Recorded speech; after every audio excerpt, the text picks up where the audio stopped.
ദൈവത്തിന് സ്തുതി. പ്രഭാതകിരണത്തിലേക്ക് സ്നേഹവന്ദനം. ഭാഗം 2340. ഇന്ന് മെയ് മാസം 28-ാം തീയതി 148-ാമത്തെ ദിവസത്തിലെത്തി. അതെ, പുതിയ നിയമത്തിൽ വിശുദ്ധനായ യാക്കോബ് ശ്ലീഹ നാവിന്റെ ദുരുപയോഗത്തെ വിശേഷിപ്പിക്കുന്നത് കാട്ടുതീ എന്നാണ്. കയ്പും മധുരവും ഒരേ നാവിൽ നിന്ന് എങ്ങനെയാണ് വരുന്നത്? കുറച്ചുകൂടി അമ്പരപ്പോടെ നമ്മളൊന്ന് അന്വേഷിക്കേണ്ടതാണ്. മരുഭൂമിയിലെ പിതാക്കന്മാരുടെ ചില കഥകളുണ്ട്. ഒരു താപസന്റെ അടുത്ത് ഒരാൾ എത്തിയിട്ട് താൻ പറഞ്ഞു പരത്തിയ അപവാദത്തിന് പരിഹാരം നൽകണമെന്ന് പറഞ്ഞു. പഴയ കാലങ്ങളിൽ ഉപയോഗിച്ചുകൊണ്ടിരുന്നത് തൂവലുകൾ കൊണ്ടുണ്ടാക്കിയ തലേണയായിരുന്നു. അതിലൊന്ന് താപസനെടുത്ത് വന്നയാൾക്ക് കൊടുത്തിട്ട് ഇതിന്റെ തൂവലുകൾ വഴിയിൽ മുഴുവൻ വിതറിയിട്ട് മടങ്ങി വരാൻ ആവശ്യപ്പെട്ടു. വളരെ വേഗത്തിൽ അയാൾ ആ ജോലി ചെയ്ത് മടങ്ങിയെത്തി. അപ്പോൾ ഗുരു പറഞ്ഞു, നീ പറഞ്ഞു പരത്തിയ അപവാദത്തിന് പരിഹാരം തേടിയാണ് വന്നത് അല്ലേ? ഓക്കെ, എല്ലാം ശരിയാക്കാം. ഇപ്പോൾ നീ വഴിയരിയിൽ മുഴുവൻ വിതറിയ തൂവലുകൾ തിരികെ ശേഖരിച്ചുകൊണ്ട് വരാൻ പറഞ്ഞ് ഒരു ചാക്ക് കൊടുത്തു വിട്ടു.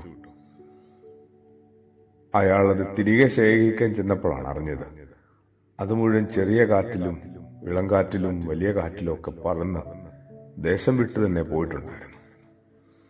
അതോർത്തപ്പോഴാണ് തന്റെ ആ അപരാധങ്ങളുടെ ഗുരുത്വം അയാൾക്ക് തിരിച്ചറിയാൻ കഴിഞ്ഞത്. അയാൾ വാവിട്ട് കരഞ്ഞത്രേ.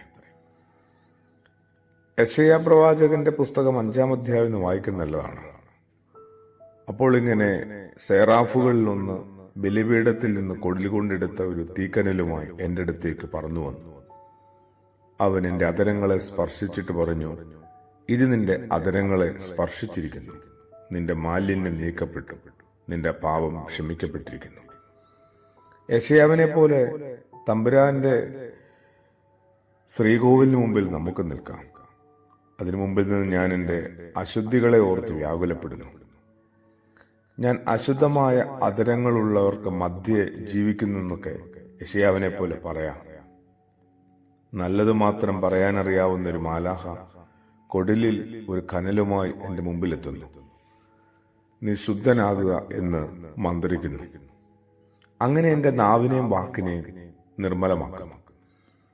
സുറിയാനി സഭയില് വിശുദ്ധ കുർബാന നാവിൽ കൊടുക്കുമ്പോഴൊക്കെ തീക്കട്ട എന്ന വൈദികൻ പറയുന്നത് ശ്രദ്ധിച്ചിട്ടുണ്ടോ? യെശയ്യായിൽ സംഭവിച്ചതിന്റെ ആവർത്തനം സംഭവിക്കട്ടെ തന്നെയാണ്. വാക്ക് വചനമായി മാറട്ടെ.